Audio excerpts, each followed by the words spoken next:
Alrighty. Nice new off-season docket here. We're going to dive into some draft stuff. We're going to do some season recap stuff, return of some of the different components of the podcast that we came up with when we were trying to make things interesting during the off-season. So the first is the sign of the apocalypse. Oof. This is an old sports, for anyone that's new and used to read Sports Illustrated back in the day, and they had this section that was sign of the apocalypse, and the idea was it was some crazy thing, that was unbelievable. So we have a nice sign of the apocalypse here, courtesy, boy, is it ever. Courtesy of someone named Brock, which is always a good thing. Yeah, Brock Heward at Brock ESPN tweeted day after the Super Bowl, or night of the Super Bowl, run to win. Every playoff game this season and another Super Bowl goes to the team that outrushes its opponent. Wait, hold on. I see no lies. And of course, he gets called on the correlation versus causation immediately. By the way, it's the first comment is bro, you've got to figure this out. And frankly, when you are a bad quarterback, you kind of do want to create a universe in which that could get covered up. Ooh, so I do understand Brock's wishing for this not to be. Can I read the next tweet? Yeah. So somebody named eGreenlaw9 basically was like, I think you're mixing up correlation and causation. You're mixing up X and Y, blah, blah, blah. And of course, Brock, he responded with, this is great. There's a correlation, a causation, a humiliation, and a nation that watched the greatest quarterback / head coach to ever exist in the NFL win their 6th. They ran on first. They ran into stacked boxes. And with 4 to go, they ran on every down, even when the Rams knew they were going to run. They ran to win. Well, except on that 4th down. They had to settle for 3 because they didn't actually except on the 4th down convert. Except their biggest play of the game to Rob Gronkowski. Except the 2 plays before that were passes. Except the play before that, which was also a pass. They literally only scored on a touchdown on 1 drive, and on that drive, the only run play was the 2 yards to get the touchdown. That's amazing. So they score. They score 13 points. The only touchdown they have, of course, as you mentioned, is right there. And then the flip side of it is that 13 points wins you no games unless you dominate the other team's quarterback and their passing game is totally inefficient. And what I don't get is, so Brock here mentions that it's the greatest head coach and quarterback to ever exist. Right. Winning their 6th. So he makes no mention of J.R. Redmond, Corey Dillon at the end of his career, Lawrence Maroney, Brandon Bolden, not Marshall Faulk, Kevin Falk. He makes no mention of Brandon Bolden. Kevin Falk was great. LeGarrette Blount off the street because of a blunt, frankly. What's great about this whole thing, though, is there are enough people that are going to believe this narrative. Yep. They ran to win, and then here's the best part. They picked a running back in the first round. You know who else did? The Seahawks. Best rushing offense in the NFL, the Seahawks, all because of Rashad Penny and the great things that he brought to their run blocking. Giants improved a full 2 wins this year.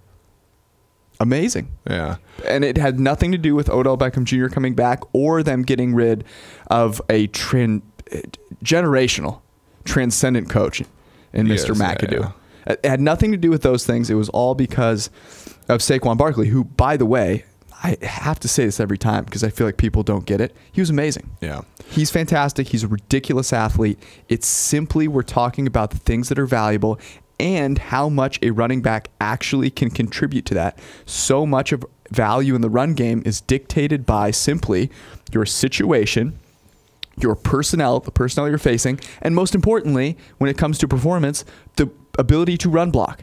Yep. If you are trying to predict how well someone can run the ball, those things are more important. And there's an article up on the website. It'll be coming up tomorrow, basically talking about this. And I think after that's done, I think we are going to probably stop the run.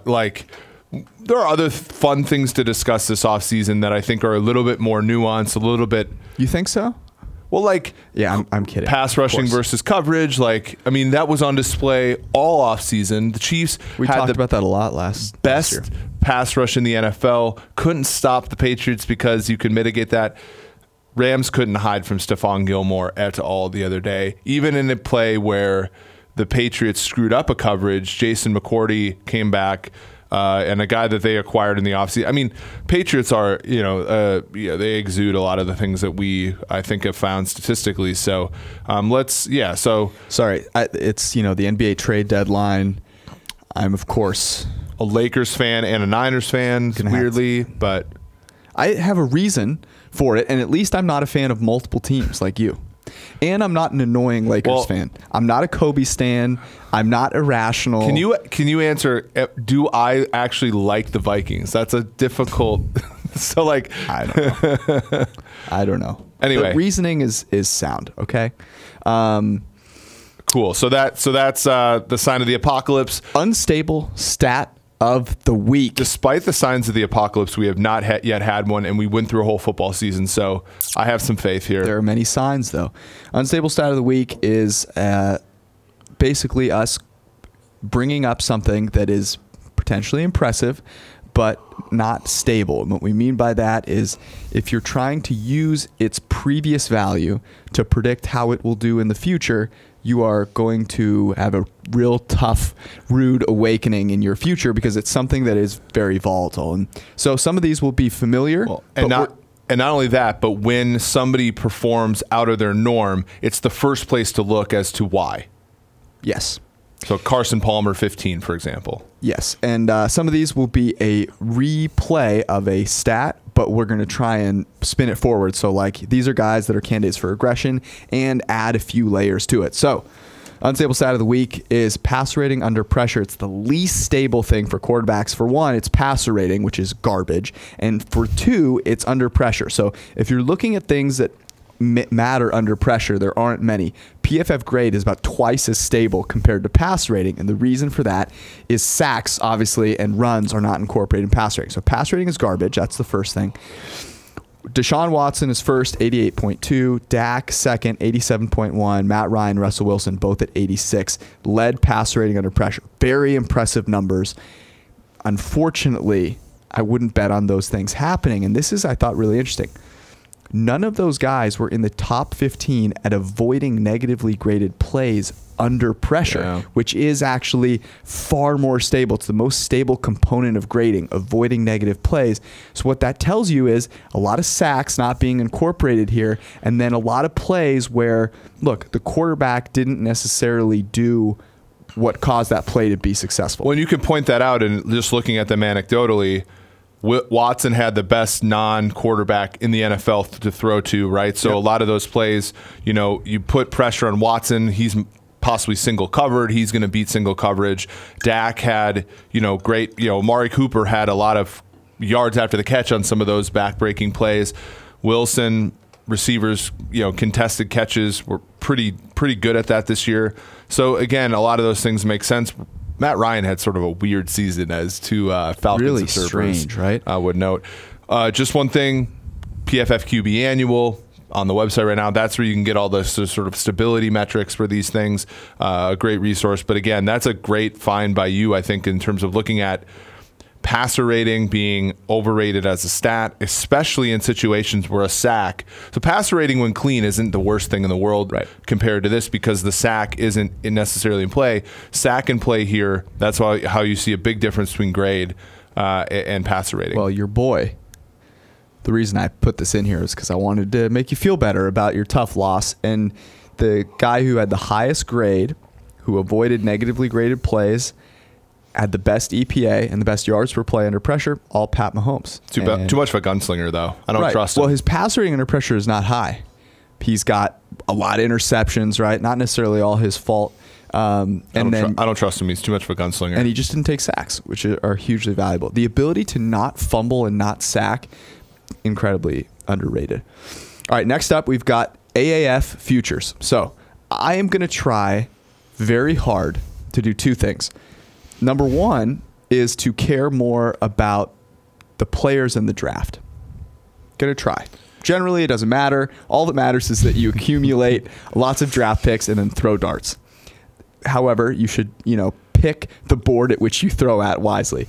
The other thing is that I'm going to try and jump on board with this AAF stuff. So your job is to sell me on the AAF. What does it even stand for? You did a great job during the college season of every once in a while asking me, who do you like in this game? Because I know, college football is something you're not, and I frankly wasn't until I started working here. The AAF is going to be a lot tougher because if you're not a college football fan, right? So like if you're an LSU fan, like the opportunity to watch Zach Mettenberger play is like what brings you here, right? Or if you're a Penn State fan, Christian Hackenberg, if he were to play, so on and so forth. So that's really like, I think, the draw. Is Hackenberg starting? Well, that's the thing. Mettenberger and are they just going to split? They should just split. I'm going to call it the Mettenberg. Ooh. But they're competing for a job in Memphis. You have guys like Trevor Knight, Aaron Murray, former, I believe, Georgia quarterback drafted by Kansas City. He's playing for Atlanta. Trevor Knight. Right. Arizona. Yeah. Is he Oklahoma? I believe so. Yeah. So a lot of these guys, so I think that's the appeal. If you're a college football fan, you get to see some of these guys that you rooted for or rooted against come back and play. For us in the analytics world, what this offers is an opportunity to sort of build models basically from scratch, right? So the only information that we have about this league is basically how the guys graded in certain facets. So, for example, Mike Ben Brown, our colleague, and me looked a little bit at looking at grades at the preseason. So we have preseason grades. We also have college grades. We also have pro grades, trying to weight them a little bit and look at how, some of these teams stack out in terms of quarterback, how to weigh those. And we do get some interesting things because, for example, if you go to MyBookie or Bet Online, you actually can look at AAF futures, and that's going to be another thing. We use the futures market in our NFL model. We'll use this here in the AAF. The Arizona Hot Shots, George. That is a name right there. At plus 250 are currently the favorite to win the inaugural AAF title. Man, can't wait. But if you look at their PFF grades, they are only one of two teams where the composite score that we gave them based upon their college grades and their NFL grades at PFF have a negative PFF grade. So I don't have a ton to say definitively about this, but one thing I would caution you against is betting on the futures with Trevor Knight and the Arizona Hot Shots. The Arizona Hot Shots plus 250, the favorite to win the AAF World Championship. The Salt Lake Stallions at 400, plus 400. The San Antonio Commanders plus 500. The Orlando Apollos, Atlanta Legends also plus 500. And then the San Diego Fleet, Memphis Express, and Birmingham Iron. Are you going to pick a team to root for, George? 1,000. I will go obviously with the only California team, also because Mike Bercovici is the quarterback for San Diego, and of all of these guys playing, he would be the one that I would want. I am also going to root for the San Diego Fleet, given that there's no Cincinnati Chili's yet, and San Diego is the best of these cities by a mile. Ooh. I mean, I agree with you. I'm thinking of which one has the best beef. Salt Lake is a very underrated. Utah is very pretty, especially Salt that Lake part. Is great. Arizona, is that Scottsdale? I would imagine Phoenix. Yeah, I would imagine Phoenix. San Antonio has things now going you're for it really too, reaching. Orlando, Atlanta's great, but the weather is not. Memphis definitely not winning this one, and neither is Birmingham. It's San Diego by a mile. I think that Salt Lake is actually the second. I don't even actually think that that's really close. Salt Lake's beautiful. It's just the fact that San Diego. You like cold weather. You're wearing a sweater in here just to pretend it's cold. Yeah. Beautiful sweater, by the way. All the mathematician sweaters came out this week. Jesus. Unpacking. Yeah. So, I mean, and currently there are no lines available for week one. There are 2 games on Saturday, 2 games on Sunday. Yeah. Where can we watch these? They're on CBS, right? One Saturday games are on CBS. I believe the Sunday games are on CBS Sports Network and NFL Network. So we're going to be grading. PFF will be grading. We will have content on the games. If you have an elite subscription, if you don't, you're blowing it. The quarterback annual, worth its weight in gold. You get to obviously do all of your research for the upcoming NFL season. You want to get started, and your fantasy seasons, because that's important. Draft guides, all this stuff. This is the time to get it, because you then get a year's worth, so you actually get like next year's stuff too. So you should make it happen. But we'll have, and football season shows up, and you don't have to buy it. It's already there. We'll have data on the AAF, so you can get really excited about it. Because really, at this point, if you're not a basketball fan, your only choice is golf and hockey. You forgot about hockey. I did not forget about hockey. Actually, I like hockey. It's once the Stanley Cup starts. That's great. I'll watch golf if Tiger's playing, or it's a major and it's like someone that I know is winning. I will watch basketball if it's a compelling matchup, or the playoffs. And pro, because colleges are horrible. I was going to use the A word, but I'm not. Yeah. All right. That was your AAF preview. Congratulations. Follow at PFF_Eric for all your AAF content. We move on now to the first team review, and we're going to do this more of a forward-looking thing because, quite frankly, you don't want to look back at the Arizona Cardinals season. We're going to go in order of draft position. We're going to start out with probably first 5 teams. We'll see how this one goes. We'll go just one team at a time because there's more to talk about from a they need to rebuild standpoint. Mm-hmm. And then maybe once we get more into the later picks, we'll double them up. So the Cardinals went 3-13 last season. It was a disaster season. Steve Wilkes got fired, obviously. They replaced him with Cliff Kingsbury. What's interesting about this is that it wasn't, this kind of caught us off guard. Yeah. Well, I think going into the season, so we had a projection of them. You can go back and look. 7.16 wins. Their Vegas over-under was 5.5. And, obviously we missed this one. We didn't give it out as a pick or anything. So I think that we were a little bit nervous about Steve Wilkes transitioning them from the 3-4 with a lot of blitzing and a lot of man coverage into a 4-3 with a lot of zone. We saw that materialize a little bit. Their defense wasn't clearly the worst part about their team, but you saw like Hassan Reddick have a difficult time, Dayon Buchanan have a difficult time. Patrick Peterson wasn't nearly the playmaker that he could be, in a man scheme.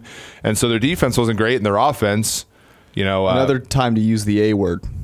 Mike McCoy was dead last in our coaching metric by the time he got fired. Planned Parenthood. I mean, it was disastrous from an offensive standpoint. They couldn't pass protect. It was, what it was reminiscent of, really, was the Rams with Jeff Fisher in Goff's first year. And we'll talk a little bit about that. Yeah. Cliff Kingsbury coming in. I, of course, was a huge proponent of them signing Cliff Kingsbury. As I explained before, the Cardinals are never going to be the #1 job in the NFL for the foreseeable future. So what are you going to do? Settle for the 5th best guy, or take a swing at someone who, if he is successful as an offensive coordinator next year, will be the #1 guy and you will have no shot at him? That's right. So you take this chance, and you've got a young quarterback who there's no way Josh Rosen is that bad. I mean, we'll get into some of the finer data points, but here's the math that I want to do. 3-13 is bad. Yes. Josh Rosen was 2 wins below replacement level. Mm-hmm. It was a really bad season for him, and I think we'll talk about, obviously, as I said, some of the things that made it that case. So if you just get a replacement level quarterback in there, okay, they're 5-11. Now, you assume Josh Rosen is maybe a little above average, Sam Bradford a little above average. Well, that was our projection, was Bradford to be slightly above average. And their defense, somewhat middle of the pack. The defense a little bit below average, and then all of a sudden you get to 6-10, 7-9. Yeah. So I don't think, despite the number of wins being off, there were some things that really shot it down. And they lost by a field goal at home to Seattle. They lost a close game against San Francisco. So we were 2-0 picking their games. First one was plus 5.5 against Chicago. They had a 14-point lead against the Bears in week 3, and then lost by 3. They were plus 4 at San Francisco. We had them in that game. They swept the Niners, which is kind of weird. But they had some close games. They had some games that were... That's Kyle Shanahan making it happen. Elegant tank. But ultimately, you know, when your offense is 32nd in EPA, is that good? 32nd in passing EPA, 29th in rushing EPA, you're not going to do much. They didn't use David Johnson very well as a receiver out of the backfield. He used to be PFF's receiver of the year. So just a huge mess. They did have some bright spots. Patrick Peterson, Larry Fitzgerald, Josh Bynes, Trey Boston, Christian Kirk, Chandler Jones were all plus players in terms of WAR, but they had far more least valuable players. Obviously, Rosen Bradford was almost a full win below replacement in just 3 games.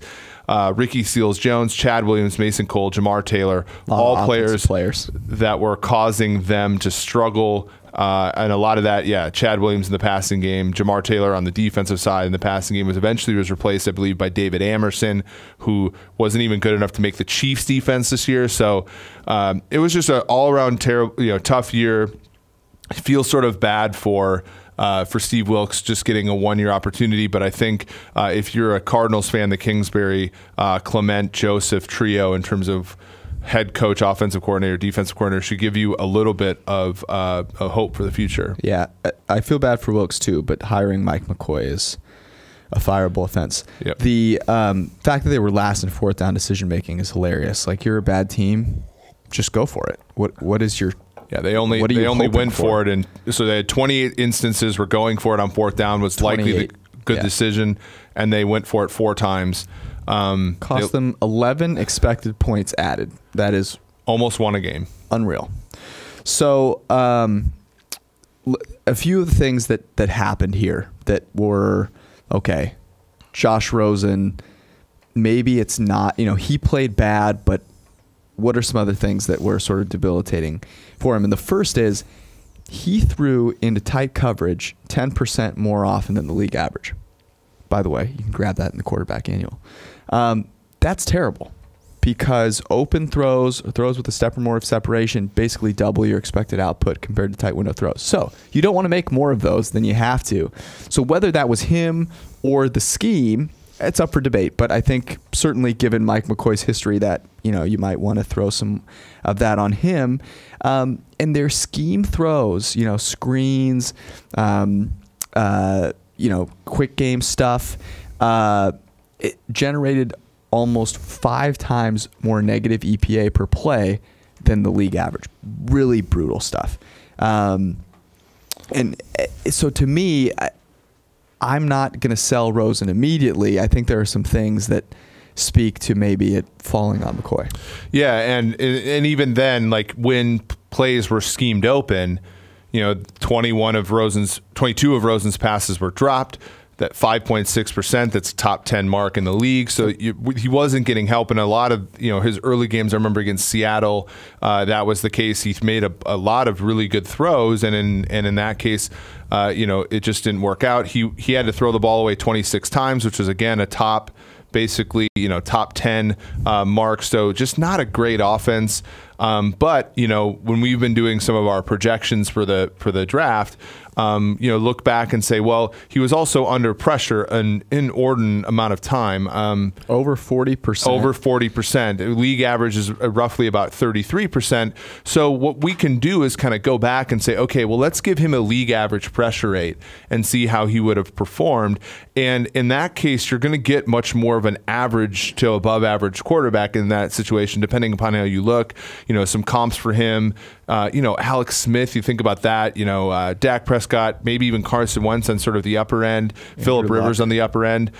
That takes you from -2 wins above replacement to that 2-3 range, right? And then now you're talking about a team that's kind of in the middle of the pack. You add some skill position players to that mix. That's a team that can be pretty good. The pressure numbers are not all created equal either. So you look at a guy like Wilson, Watson, guys that generally have confidence in their ability to escape. So they'll wait for pressure and then they'll escape it. Rosen is not one of those guys. He was under pressure in large part because their offensive line was hot garbage. Yeah. Led the NFL in pressures faced in less than 2.5 seconds. 27% of his dropbacks, he had pressure in his face in under 2.5 seconds. There's not a lot that Josh Rosen is going to be able to do from that situation. You mentioned the drop passes. 11% of his positively graded throws were dropped. I mean, you can't which have is that. tied for 5th. And I mean, it's amazing. The list goes on. He's one of 5 quarterbacks to grade negatively on quick throws from a clean pocket. So basically, I was trying to get like a set of throws where it's like, okay, optimal situation. This list is hilarious. It's Tannehill, Lamar Jackson, Jeff Driscoll, Brock Osweiler, and Blaine Gabbert. He had a 67.4 passer rating in throwing under 2.5 seconds. That was basically the same exact passer rating he had throwing in 2.6 seconds or more. As you said, that his average time to throw, middle of the pack, basically 16th, dead smack in the middle of the league, and yet he still had all those pressure numbers.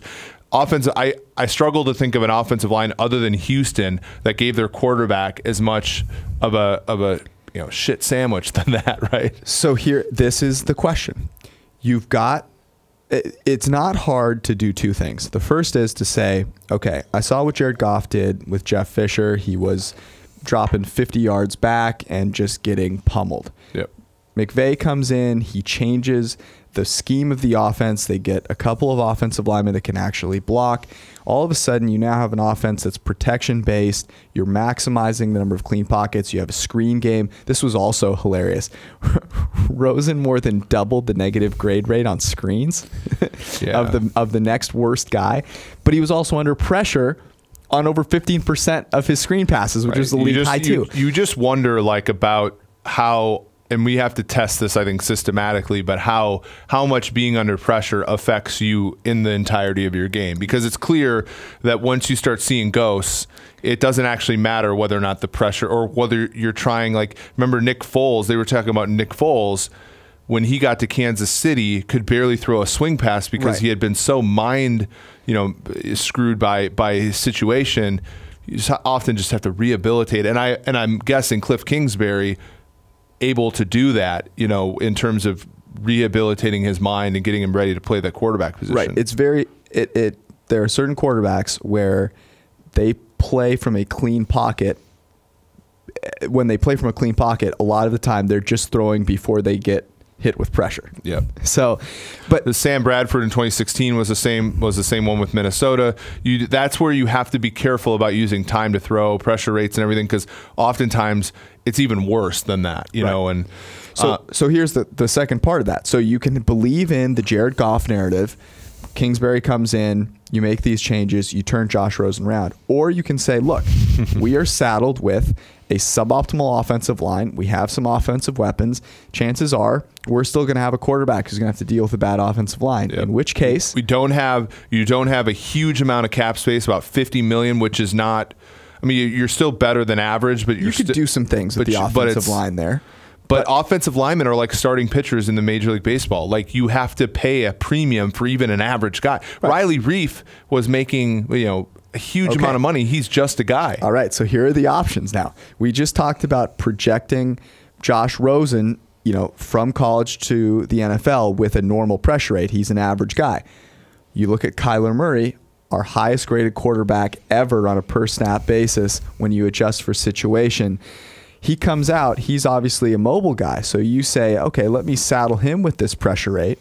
And it looks way, way better, right? You've got Kyler Murray in just a different stratosphere in terms of possible outcomes, both on a grade per snap basis, on an EPA per dropback basis, which includes sacks and runs and scrambles, right? And yards per attempt. And that's exciting, because then you don't have to do as much rehabilitation. You have the #1 pick already. Yeah, and one of the things we do is we adjust for depth of target, but also whether you were pressured, how long you were in the pocket, and Murray, in a weird sense, Murray grades in that Baker Mayfield category, but he also on an EPA per dropback projects a little bit better, just because again, like you said, he's going to avoid sacks really well. He's going to get out of the pocket. And, I've never seen a quarterback other than maybe Michael Vick get from 0 to 60 as fast as Murray. I would say, so here's my take on Murray in terms of, if you're Arizona, you're at the #1 pick. I think you either trade out of that pick or you take Murray because, and that's, I think, something we've discussed, and you probably even came up with that. But the thing is, yes, I came up with it. I copyrighted it. You can't say it. It's different than Mayfield, right? So I talked about this the other day. If I have the number 1 pick, I would have taken Mayfield no matter what I was offered. If I have the number 1 pick here, I have Rosen in my back pocket. I think I weigh how much somebody's offering me for Murray before I make a decision, because I do think that there's a price at which going back and rehabilitating Rosen is worth, let's say you get a ransom for that number 1 pick. So that's, I think, the difference. Murray's a great prospect. I think we would probably like him even more than some of the people in our building. And if you're not offered a ton for that pick, you might as well go ahead and do it. Yeah. So let me explain. I agree with you. And here's the difference to me. Murray is going to have to win more with his legs. So there is, that Mayfield you can see is going to be able to be great from the pocket, right? And ultimately, that is probably the most valuable thing because you can sort of, dictate everything from that vantage point. With Murray, he was great in every facet, right, from a production standpoint. But when it comes to making accurate throws from the pocket, that is where you see a little bit of the difference. About a 10% higher rate of uncatchable throws for Murray on straight drops where he stays in the pocket compared to Mayfield in their last year at OU. And I'm actually adjusting for depth there. So, I do see the hesitation, but if you can just get your stupid mind past the fact that he's shorter than average, which I think you have to be able to do, given that it's 2018, I think you can make the case for Murray. Here's the question I have for you. Are you just completely saying, look, I'm either trading it or I'm taking Kyler Murray, or would you consider taking, Nick Bosa there? No, I see the problem with the Cardinals is they're not one great defensive player away from being good. And we'll just come out and say it. Last year we were really high on Seattle compared to the rest of the market. We're probably going to be down on them a little bit. Despite that, that's still a tough division. The Rams have a stranglehold on that division. The Niners are going to be this year's Colts, et cetera, et cetera. Excuse me. The Arizona Cardinals goal should not be to be the Giants and go from 3-13 to 5-11. The Cardinals' goal should be 3-13, 3-13, and then 12-4. And the only way you get there is not by drafting an edge player, however good he is.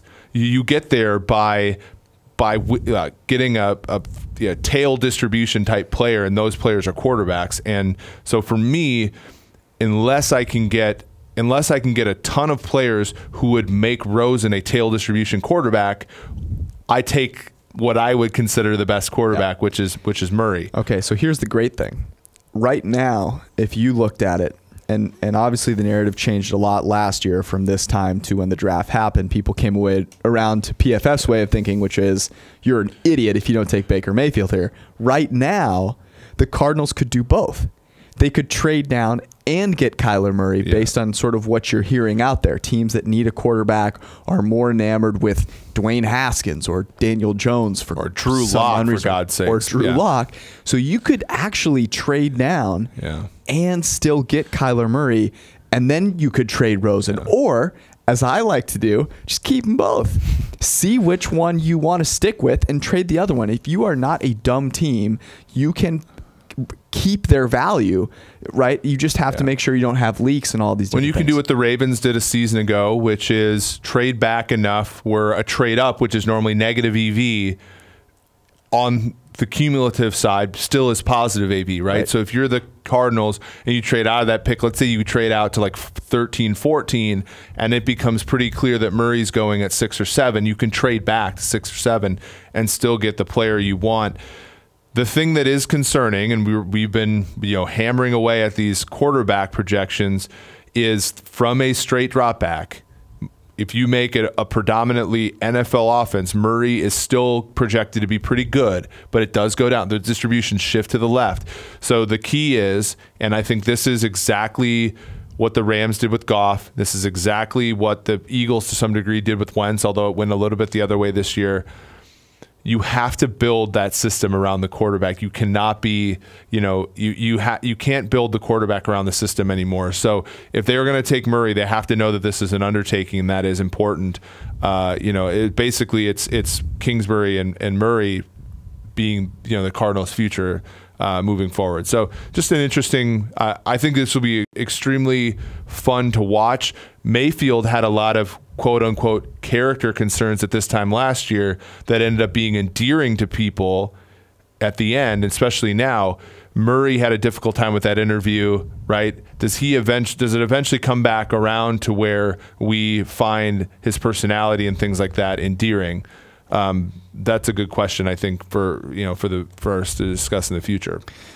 It will be very interesting to see how his path mirrors Mayfield's, because they each have, everyone, it's easy to forget now because Mayfield has obviously done so well, but people were losing their mind about, Colin Cowherd was legitimately questioning whether this guy was like a complete fake. Yeah. Right? And that he didn't care about his teammates and all this stuff. So I don't know. There are a lot of people that are going to make mountains out of molehills with regards to Murray.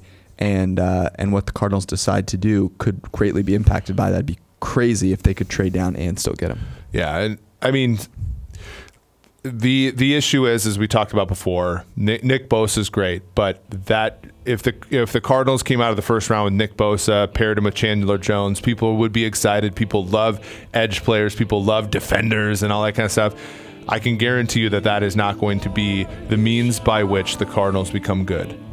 Nope. If they improve next year, the quickest way is to take Josh Rosen from -2 to +2.